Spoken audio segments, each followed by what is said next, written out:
Welcome to Pam Jammer's Magical Tales. Be sure to subscribe, like, and share to stay updated. If you'd like to support the channel, see sequels, vote on upcoming stories, or even chat with us, check out my Patreon. Every bit of support helps bring more magical stories to life. Now, sit back, relax, and enjoy the story. The Padded Regency Part 1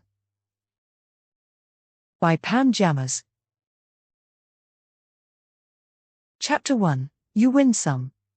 The riding mower coughed and died with a final, shuddering sigh beneath him. Eli wiped a sleeve across a slick of sweat on his forehead, leaving a dark smear of grass clippings and grime. 2 acres. 2 whole, soul-sucking acres of Hastings, Minnesota's finest suburban sprawl, now officially rendered, by his standards, mowed. The result was a patchwork quilt of uneven stripes, a few conspicuous clumps of stubborn dandelions, and a jagged perimeter where the mower deck couldn't quite reach. It was a masterpiece of apathy. He squinted at the late spring sun, a weak, watery yellow that did nothing to warm the persistent chill in the air. His father would have been appalled. His father, the man who could make a lawn look like a golf green with a push mower and a pair of shears, would have seen this as a personal failure. But his father was gone. Dead because of some stupid screw-up, and now the responsibility of maintaining this vast, pointless green expanse fell to Eli. Let it all go to seed, he thought, a familiar resentment coiling in his gut. Let it all become a prairie. Who cared? Azeroth needed him. He swung his lanky frame off the mower, his joints protesting.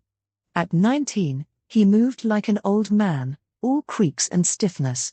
Months spent in a faux leather gaming chair in the basement had seen to that. His t-shirt, a faded grey relic from some long-forgotten family trip, clung to him, outlining a ribcage more prominent than he'd admit. A scraggly beard, the colour of weak coffee, failed to hide the sharp angles of a face that had seen far more cathode ray tube glow than sunlight. He trundled the rumbling machine back toward the garage, leaving a trail of flattened grass and the acrid smell of gasoline. He didn't bother hosing off the clumped grass. His dad had done that, every single time, religiously. But Eli was not his dad. His dad was reliable, consistent, the guy who knew how to fix a leaky faucet and rewire a lamp. Where did all that engagement and hard work get him? A 6-foot-deep plot of land and a stack of condolence cards. No thanks. Eli's world was in the basement, a digital realm of consequence and glory, a place where he was Sir Reginald the Bold, a paladin in gleaming, epic tier plate armor, not a skinny kid who smelled like cut grass and body odor. The heavy wood door of the ranch swung shut behind him, the scent of old pine paneling and musty carpet enveloping him like a shroud. The house felt cavernous and empty, a monument to a life he'd never wanted. His eyes were already fixed on the door to the basement, his personal portal, his escape route. He was calculating the remaining dailies, the guild raid he couldn't be late for, the new patch he needed to explore. He was halfway across the living room, making a beeline for salvation, when a voice, soft and distant, cut through his thoughts. Eli. He froze. His mother, Mara, stood in the archway between the living room and the kitchen. She was still in her pajamas, a pair of faded flannel pants and a loose-fitting t-shirt with a cartoon cat on it, despite it being past noon. Her grey-streaked brown hair was a tangled halo around her face, her eyes fixed on a point somewhere over his shoulder, as if she was receiving transmissions from a planet only she could see. "The lawyers called," she said, her tone flat and uninflected. "While you were outside." Eli's shoulders slumped. The lawyers. The interminable slog of paperwork and depositions and sad-faced professionals in stiff suits. He just wanted it to be over. And? He prompted, his patience worn thinner than the treads on the mower tires. Mara's gaze finally shifted and landed on him, but it was like she was looking at a stranger. The settlement came through. She paused, a long, strange beat of silence that hung in the stuffy air. $8.2 million. The words didn't compute. They were just sounds, a string of numbers with no meaning. 8.2. million. The breath hitched in Eli's throat. His jaw, already slack with fatigue, dropped open. He knew a settlement was coming, of course.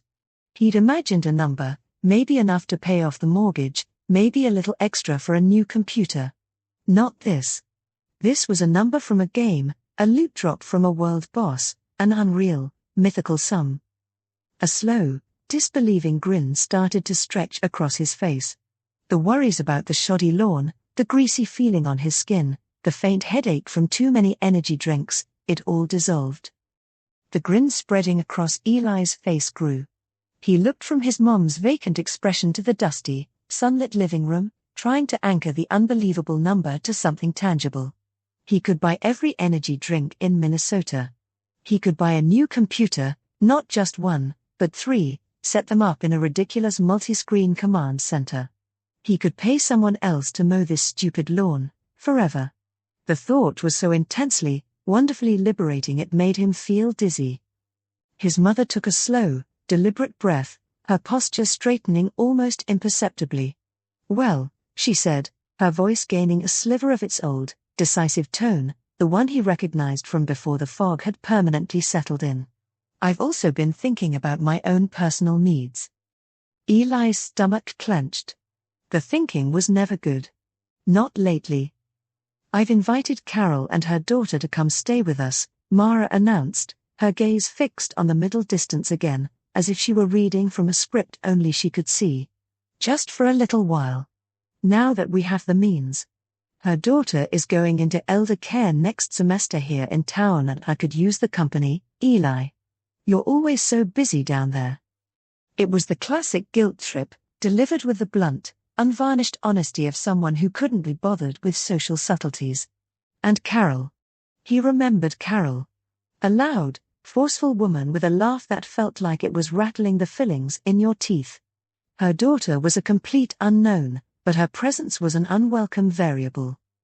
"What? Mom, no," Eli sputtered, the fantasy of unlimited gaming evaporating. "The house is.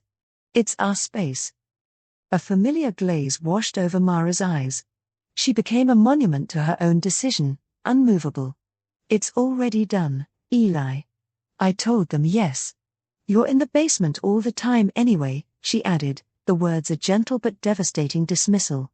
"You probably won't even notice they're here."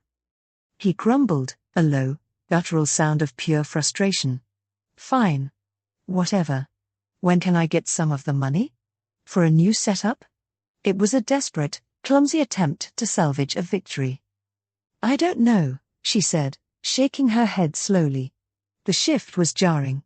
The confident woman who had just invited guests to live with them was gone, replaced by the lost, uncertain person who couldn't make a simple decision. That's another reason I asked Carol to stay. She's really smart. She can help us navigate all of this. She's been such a pillar for me, Eli.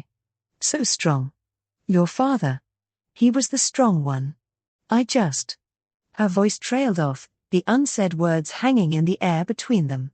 She was adrift, and she was tethering their ship to Carol. "Fine," he mumbled again, the fight draining out of him. "Whatever." He turned and trudged toward the basement door, the weight of the conversation settling back onto his shoulders. The thought of a shower, a sensible, normal person thing to do after sweating in the sun for 3 hours, flitted through his mind and was dismissed. The game was waiting. The raid was waiting. His reputation as a top-tier paladin was a fragile, carefully constructed thing, built on hours and hours of grinding. He couldn't afford to be late. The real world, with its invasive guests and its inconvenient personal hygiene, would just have to wait. He descended the wooden steps into the cool, musty darkness of the basement. This was his domain. The familiar hum of the computer tower was a comforting drone, the blinking LEDs on the case a constellation of stars in his personal galaxy. Here, he was Sir Reginald the Bold. Feared. Respected. Needed. Upstairs, he was a skinny, sullen teenager who couldn't even be bothered to trim the edges of the lawn. He was worse than that, though. He was a fraud. He was alone because he had to be, because nobody could know his secret. He alone knew the strange, shameful thrill he got from the feeling of a thick, padded diaper wrapped snugly around him. It was a compulsion he didn't understand, a hidden weakness he'd guarded with a ferocity that surprised even himself. He had been so careful for so long, hiding the evidence deep in a box at the back of his closet. Chapter 2: New Mommy. A week later, the house had transformed. Not physically, but in its essence, in the very air that circulated through the vents. The heavy, grief-laden silence had been replaced by the constant, low hum of activity, the clatter of pots and pans, the murmur of female conversation, the rhythmic thump-thump-thump of a vacuum cleaner that seemed to have a personal vendetta against dust bunnies. Eli, for the most part, found it tolerable. More than tolerable, if he was being honest with himself, which he rarely was. Carol was a force of nature. All sharp angles and confident smiles, with a cascade of blonde hair that always seemed perfectly coiffed, even when she claimed she'd just rolled out of bed. She wore jeans that looked like they'd been sewn onto her and simple tank tops that showcased lean, toned arms. She radiated a kind of effortless competence that made Eli feel even more like a collection of loose ends. But mostly, she was upstairs, absorbed in life coaching sessions with Mara, speaking in low, therapeutic tones that sometimes filtered down to the basement. She was the adult in the room, a role Eli was content to cede. Her daughter, Juniper, was a different matter entirely. She was a walking, talking, perfectly preserved artifact of her high school prime, a dedicated time traveler holding onto a cherished memory. Each morning, she emerged from her room with her makeup done to athletic perfection, eyeliner sharp, cheeks with a healthy flush, and lips painted a bold, definitive red. Her standard uniform, regardless of the season, was her pristine high school cheerleader outfit, the Sharks logo proudly displayed on the red and white shell top and a matching pleated skirt that highlighted a figure that was lush and inviting. Her dark hair was always pulled high to a bouncy ponytail, held by a large red and white bow. Despite having graduated, she still radiated the energetic, deliberate grace of a competition-ready captain, a style that made Eli's throat go dry whenever he saw her. And he saw her a lot. Juniper had appointed herself the domestic engine of the household. She cooked, she cleaned, she baked lemon tarts that sat cooling on the counter, their bright, citrusy scent a constant temptation. She'd bring him down plates of sandwiches or glasses of iced tea while he was deep in a raid, her hip bumping against the back of his chair as she set the drink on his desk. "Playing hard, sir?" she'd ask, her voice a husky, melodic purr. Her fingers would linger on his shoulder, a brief, warm pressure that sent a jolt straight through him. He'd get an eyeful of cleavage, the soft swell of her breasts pressing against the fabric of her top, and he'd have to force himself to mumble a coherent response. "Yeah. Just grinding." She'd laugh, a throaty, knowing sound. "Well, don't work too hard. You need to keep your strength up." Then she'd sashay back up the stairs, the sway of her hips a hypnotic rhythm that made it hard to focus on pulling threat from the main tank. His conditioning, honed by years in online forums and Discord servers populated by men who valued women primarily for their aesthetic appeal, told him this was perfection. A hot girl who brought him food and didn't complain about the 12 hours a day he spent in Azeroth. He lapped it up, even as a small, suspicious part of his brain wondered at the sheer performance of it all. But the hormones and the validation won out. He liked it. But there was a dark, looming cloud on this horizon of domestic bliss. Juniper's obsession with cleanliness. She didn't just clean the common areas, she seemed determined to sterilize every square inch of the property, including his domain.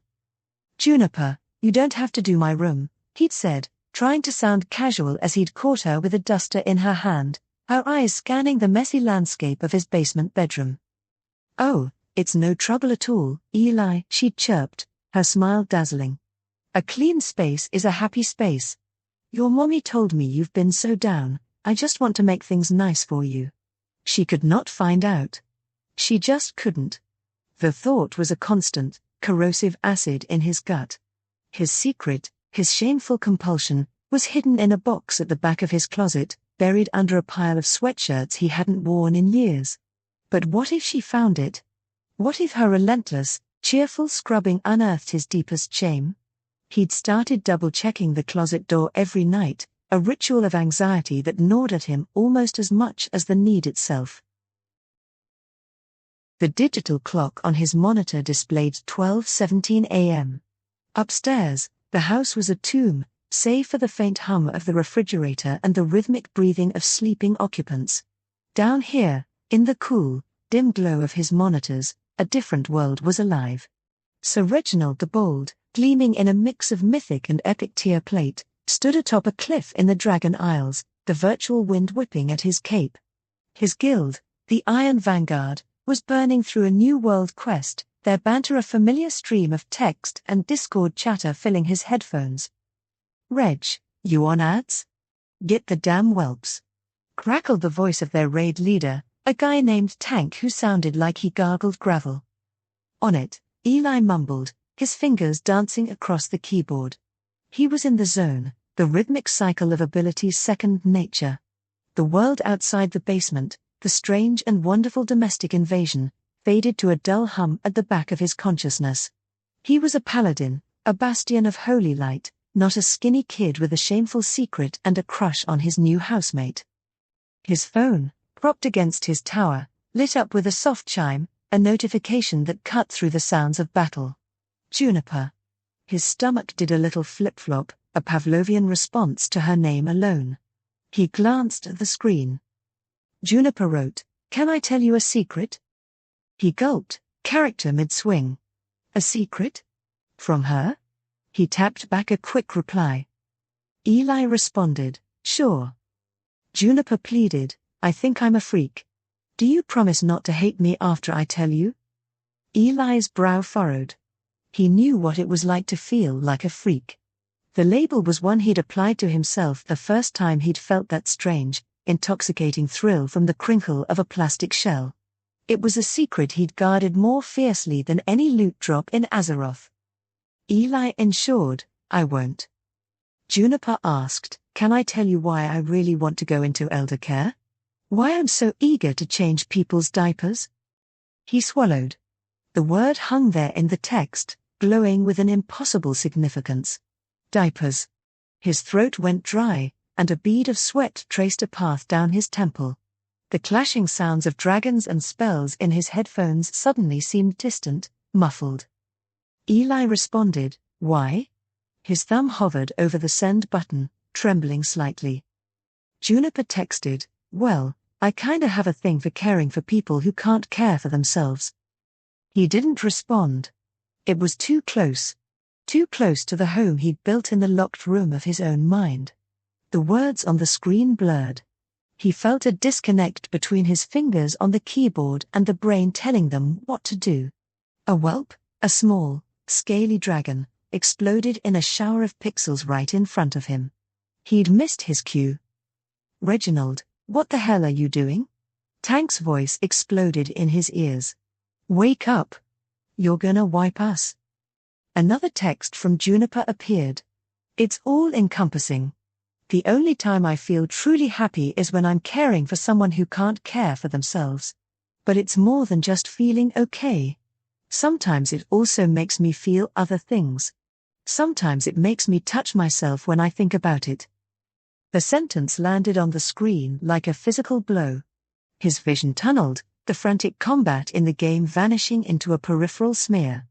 The world shrunk to the glowing rectangle of his phone. His skin prickled with a cold sweat. He could feel his heart hammering against his ribs, a frantic, trapped bird. "Wipe. Wipe. Eli, you just stood there, what the?" Tank's tirade was cut short as Eli reached out with a trembling hand and force quit the game. The screen went black, then resolved to his desktop wallpaper, a dramatic shot of the Lich King. To his guild, he was just another casualty of a bad connection. Link dead. But he wasn't disconnected. He was more connected than he'd ever been in his life. The game was gone. The fantasy was gone. All that was left was the reality, the one word that echoed in his mind. Diapers. He picked up his phone, the glass slick with the sweat from his palm. He didn't know what to say. All the alpha posturing he'd absorbed from forums and streamers, how to take charge, how to lead the interaction, evaporated like mist in the sun. Under the crushing weight of this moment, under the dizzying spike of pure, unadulterated arousal, his true self shone through. A single bead of sweat snaked from Eli's hairline, down his temple, and dripped from his jaw. The basement air, usually cool and damp, felt thick and suffocating. He was a sub, waiting to be told what to do, a supplicant before an altar he didn't know existed until this very second. Juniper asked, "Are you still there?" His thumbs, moving on their own, found the keys. Eli typed, "Yes." The response was immediate, a direct, devastating strike. Juniper wrote, "I found your diapers, Eli. I would really like to put you in one." The world stopped. It was a nuclear bomb dropped into the center of his carefully constructed life, obliterating every defense, every pretense. The air left his lungs in a silent rush. Heat flooded his face, a prickling, embarrassed fire that crawled down his neck and bloomed in his chest. He couldn't move. He was frozen, caught in the blinding glare of an exposure he had only ever had nightmares about. Fight or flight had short-circuited, leaving him with nothing but a deafening internal silence and the frantic, pounding pulse in his ears. Juniper added, "It's okay, you don't need to respond. I know you are scared, but you don't need to be. Mommy is here now. And Mommy knows what websites you visit, Eli. Websites about diapers." A second, more intense wave of heat washed over him, this one centered between his legs. She knew. The shame was so profound it was almost exhilarating, a free fall into the abyss he'd always stared into from a safe distance. This was not happening. This could not be happening. Juniper texted, "Mommy has an idea of how to keep you in diapers all summer. Would you like that, Eli? You can say yes, Mommy." His fingers, slick with sweat, hovered over the screen. The game, the guild, the outside world, it had all ceased to matter. The only thing that existed was this choice, this precipice. The longing, a deep, aching thing he'd suppressed for years, surged up and drowned every other impulse. He was a ship without a rudder, and she was offering a harbor. With a shaky, desperate tap, he sent the reply. Eli responded, "Yes, Mommy." The words hung in the ether, the most terrifying and exhilarating thing he had ever written. Juniper wrote back, "Good boy. Tomorrow at breakfast you are going to join us at the kitchen table." A plan followed. A detailed, step-by-step text message that laid out a new reality. It was a plan to fulfill his deepest, most forbidden wishes, laid out with the confident precision of a military operation. And he was more than willing to play along. Anything for his new mommy. Thanks so much for watching today. We hope you enjoyed this week's story and found it relatable, enjoyable, or just a little comforting. Remember, make sure to hit that subscribe button and turn on notifications so you never miss an update. If you found this helpful or know someone who might, don't forget to like the video and share it with your community. Your support means everything and helps us keep creating content just for you. And if you'd like to see sequels, vote on upcoming stories, or even chat with us, check out our Patreon. Every bit of support keeps the magic alive. Until next time, take care and stay true to yourself.